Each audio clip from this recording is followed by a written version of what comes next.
दोस्तों, आज के इस वीडियो में हम बात करेंगे संस्कृत व्याकरण के त्रिमुनि के बारे में। साथ ही हम बात करेंगे इनके द्वारा रचित ग्रंथ कौन कौन से हैं, व्याकरण के त्रिमुनि और इनके द्वारा रचित ग्रंथ, और तदुक्ति किसे कहते हैं, क्या है तदुक्ति। तो आइए जानते हैं आज के इस वीडियो से। तो शुरू करते हैं। संस्कृत व्याकरण के त्रिमुनि। संस्कृत व्याकरण के त्रिमुनि में 3 महर्षियों का नाम आता है, जिनमें सबसे पहले पाणिनि, दूसरे नंबर के हैं कात्यायन और तीसरे नंबर के हैं पतंजलि। पाणिनि को सूत्रकार भी कहा गया है, जबकि कात्यायन को वार्तिकार तथा पतंजलि को महाभाष्यकार कहा गया है। पाणिनि का समयकाल 500 ईसा पूर्व माना गया है, जबकि कात्यायन का समयकाल 350 ईसा पूर्व माना गया और पतंजलि का समयकाल 200 ईसा पूर्व माना गया है। पाणिनि ने अष्टाध्यायी ग्रंथ की रचना की, जिसमें सूत्र समाविष्ट है। इन्हीं सूत्रों के कारण पाणिनि को सूत्रकार कहा गया है। कात्यायन के द्वारा इन्हीं सूत्रों पर वार्तिक रचे गए, इसलिए कात्यायन को वार्तिककार कहा गया है। और पतंजलि ने इन सब की समीक्षा महाभाष्य में की, इसीलिए पतंजलि को महाभाष्यकार कहा गया। तदुक्ति क्या है? अष्टाध्यायी, वार्तिक और महाभाष्य, इन तीनों को यहाँ तदुक्ति कहा गया है।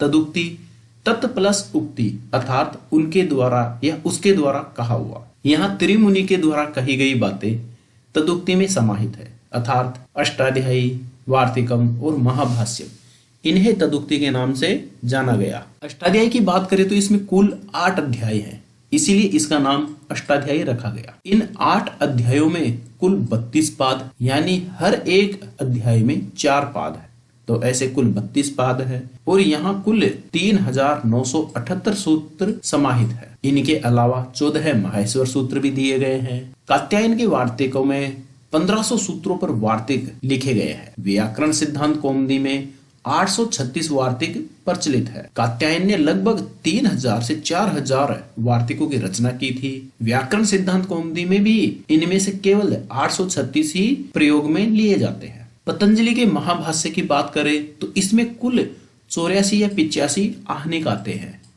आहनिक उसे कहा गया है जो एक दिन में कार्य निवृत्त हो, अर्थात महाभाष्य की रचना जो एक दिन में की गई उसे एक आहनिक कहा गया।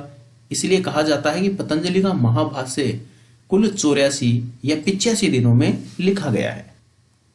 अब बात करते हैं महर्षि पाणिनि। महर्षि पाणिनि न केवल संस्कृत व्याकरण के जनक है, बल्कि वे विश्व के पहले भाषा वैज्ञानिक भी माने गए हैं। सूत्रों की रचना के कारण इन्हें सूत्रकार भी कहा गया है।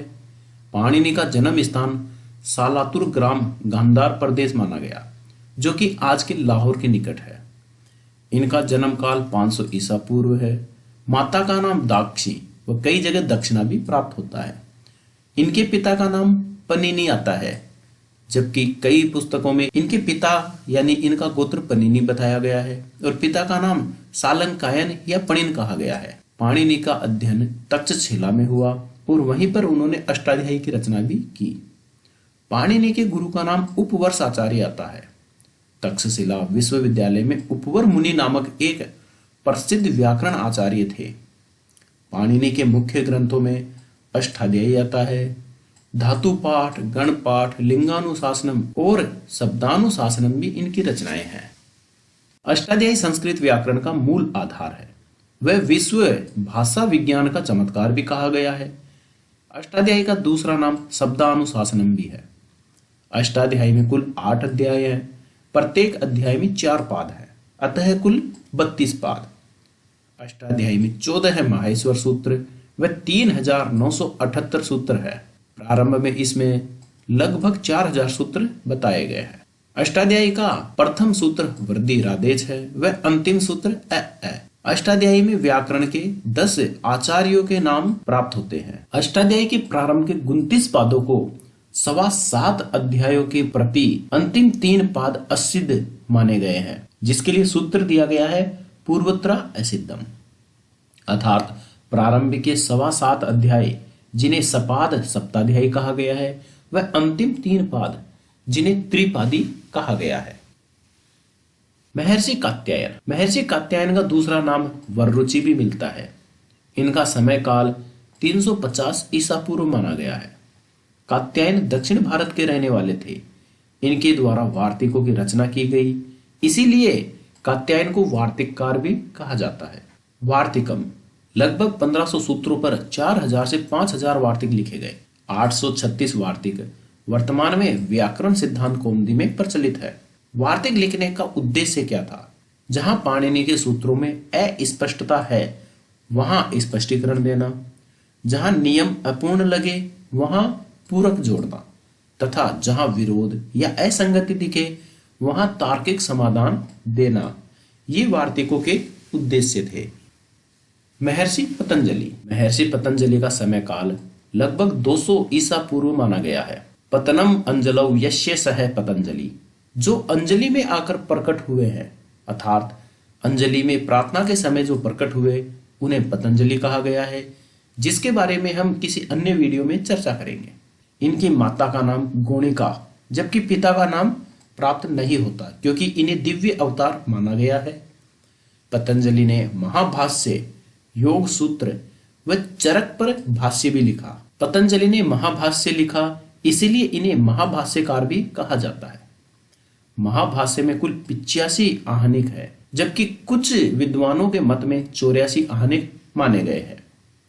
एक दिन में निवृत्त कार्य को आहनिक कहा गया, अतः महाभाष्य 84 या 85 दिनों में निर्मित ग्रंथ माना गया है। महाभाष्य पर केयट ने प्रदीप टीका, नागेश ने उद्योत टीका व भट्टोजी दीक्षित आदि ने भी टीकाएं लिखी है। महर्षि पतंजलि, कात्यायन और पाणिनि, इन तीनों में सबसे अंत में महर्षि पतंजलि आए। इसीलिए संस्कृत व्याकरण में एक उक्ति आती है कि यथोत्तर मुनि नाम प्रमाण्यम, यानी कि जो मुनि बाद में आए या जिन्होंने बाद में प्रमाण प्रस्तुत किया उन्हें ही प्रामाणिक रूप से सिद्ध माना गया है। इसीलिए पाणिनि, कात्यायन और पतंजलि, इन तीनों में से विरोधाभास होने पर पतंजलि के मत को ही प्रमाणित माना जाता है। तो दोस्तों, पाणिनि जिनका ग्रंथ अष्टाध्यायी है, कात्यायन जिन्होंने वार्तिक लिखे और पतंजलि जिन्होंने महाभाष्य लिखा, ये तीनों व्याकरण के आचार्य हैं। जबकि एक मुनि पिंगल मुनि आते हैं जिन्होंने छंद शास्त्र या छंद सूत्रों की रचना की, इसलिए इनका नाम भी लिया जाता है। हालांकि पाणिनि, कात्यायन और पतंजलि को त्रिमुनि और इनके द्वारा रचित ग्रंथों को तदुक्ति कहा गया है। साथ ही महर्षि पिंगल जिन्होंने छंद शास्त्र या छंद सूत्रों की रचना की, इसीलिए इन्हें छंद सूत्र का प्रणेता माना गया है। दोस्तों, वीडियो अच्छा लगा हो तो इसे लाइक और शेयर जरूर करें। धन्यवाद।